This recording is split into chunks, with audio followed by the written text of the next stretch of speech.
అందరికీ నమస్కారం అండి. ఈరోజు నేను చేయబోతున్న వీడియో ఏంటంటే, చాణక్య నీతి సూత్రాల నుంచి చేయబోతున్నాను. అదేంటంటే, స్త్రీలకు పతియే పరమదైవం అని ఇక్కడ ఇవ్వబడిందండి. ఆహ్, ఈ వీడియో ఈరోజు చేయడానికి కారణం ఏంటంటే, ఈ రోజుల్లో ఇప్పుడు జరుగుతున్న కొన్ని ఇన్సిడెంట్స్ మనము న్యూస్‌లో కానీ, ఇలా యూట్యూబ్ ఛానల్స్‌లో కానీ చూస్తూనే ఉన్నాము. ఆహ్, భర్తని మోసగించిన భార్య అని, లేదంటే ఆహ్, ఎవరో సెకండ్ పర్సన్ కోసమో, లేదంటే లవర్ కోసమో భర్తని ఆహ్, హతమార్చారని అట్లా ఏవేవో న్యూస్‌లో వింటున్నాము. ఈ రోజుల్లో ఒక జరుగుతున్న విషయాలకి, ఇక్కడ ఇవ్వబడిన దీనికి కొంత సంబంధం ఉన్నట్లు నాకు అనిపించిందండి. దాని గురించి ఈరోజు మాట్లాడదాం అనుకుంటున్నాను. ఎందుకంటే ఇప్పుడు జరుగుతున్నవి ఆహ్, చాలా ఎంత దారుణంగా జరుగుతున్నాయంటే, దీనికి ఒక్కళ్ళదే భార్యదే తప్పా అండి అంటే, ఆహ్, కొంత భర్తది కూడా తప్పుందండి. అదేంటో మనం వీడియోలోకి వెళ్ళిపోయి చూద్దాం. శ్రీమాత్రే నమః! శ్రీ గురుభ్యో నమః! స్త్రీలకు పతియే పరమదైవం. అవునండి. ఇది చాణక్యుడు చెప్పిన నీతి సూత్రమే కాదండి. ఇది ప్రతి పెళ్ళైన ఆడపిల్ల అవలంబించవలసిన ఒక మంచి గుణం, మంచి సుగుణం. ఈ యొక్క మంచి సుగుణం ఉంటే ఒక 40% కాదు, ఒక 60% ఆఫ్ ఇంట్లో జరిగే చిన్న చిన్న గొడవలు అస్సలు జరగవండి. ఎందుకంటే ఆహ్, పెళ్ళిలో మనకేం చెప్తారండి? ధర్మార్థ కామ మోక్షములలో ఒకళ్ళకి ఒకళ్ళు తోడుంటామని మనము ప్రమాణాలు చేసి వస్తాము.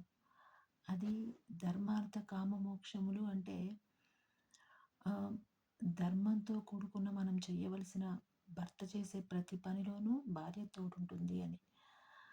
అర్థము అంటే, సంపాదన కావచ్చు, అతను చేసే అర్థవంతమైన పనులు కావచ్చు. ఈ 2 అర్థాలు వస్తాయండి.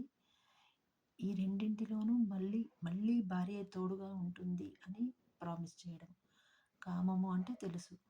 ఆహ్, ఆహ్, అంటే భార్యతో మాత్రమే ఇష్టపూర్వకమైన ఒక ప్రేమని చూపించడము.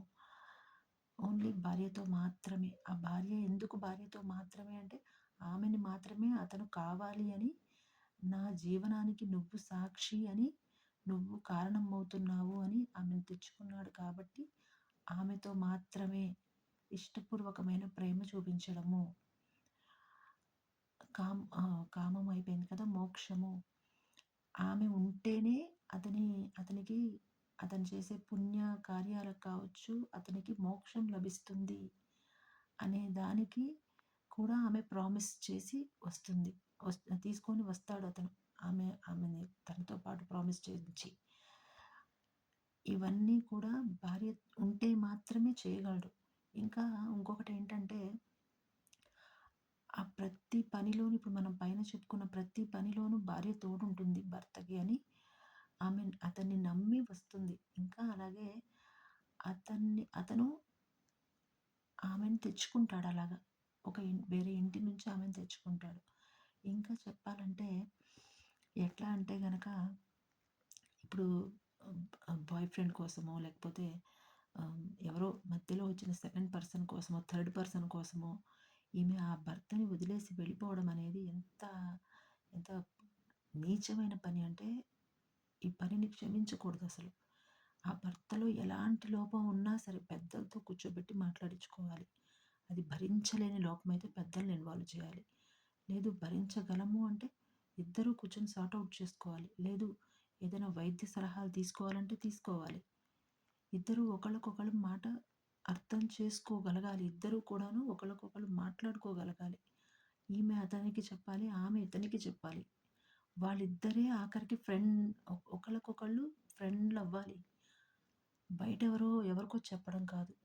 ఇంట్లో ఆమెకే చెప్పాలి. ఎందుకంటే ఆమెను తెచ్చుకున్నాడతను ఎక్కడి నుంచో.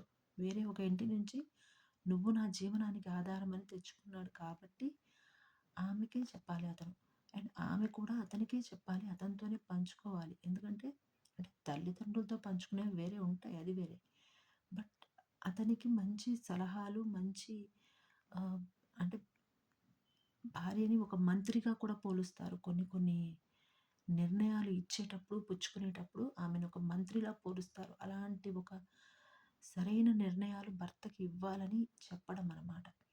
ఇంకా ఆహ్, ఇంకా ఏదైనా ఇష్యూస్ ఉంటే గనక ఇద్దరూ కూర్చొని నిదానంగా సార్ట్ ఔట్ చేసుకోవాలి.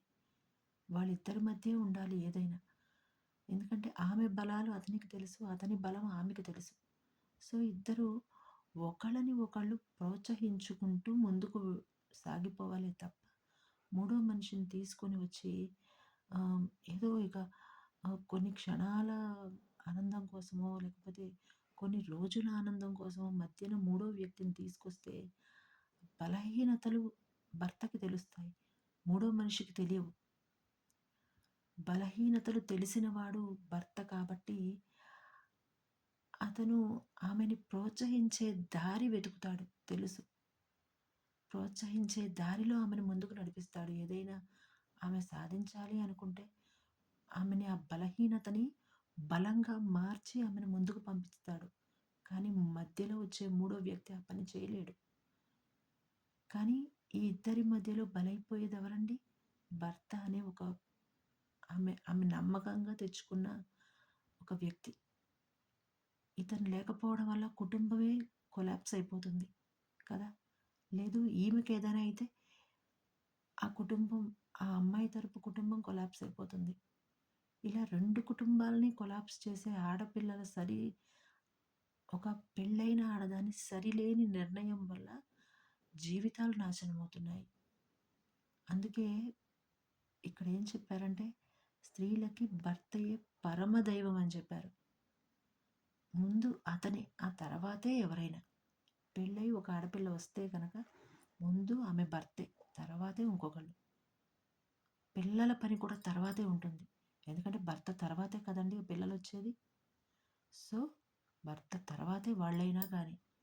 అంటే ప్రయారిటీస్ మారి ఉండొచ్చు.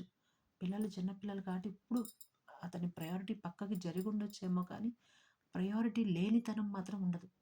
ఎందుకంటే వాళ్ళని చూడడం కూడా అత్యుత్తమమైన పనే కాబట్టి. నా వీడియో నచ్చితే గనక అందరూ లైక్, షేర్ అండ్ సబ్స్క్రైబ్ చేయగలరండి. మీరిచ్చే లైక్, షేర్స్ నా వీడియోస్ ఇంకొంతమంది చూడడానికి, ఇంకొంతమందికి చేరుకోవడానికి యూజ్‌ఫుల్‌గా ఉంటాయండి. నమస్కారం.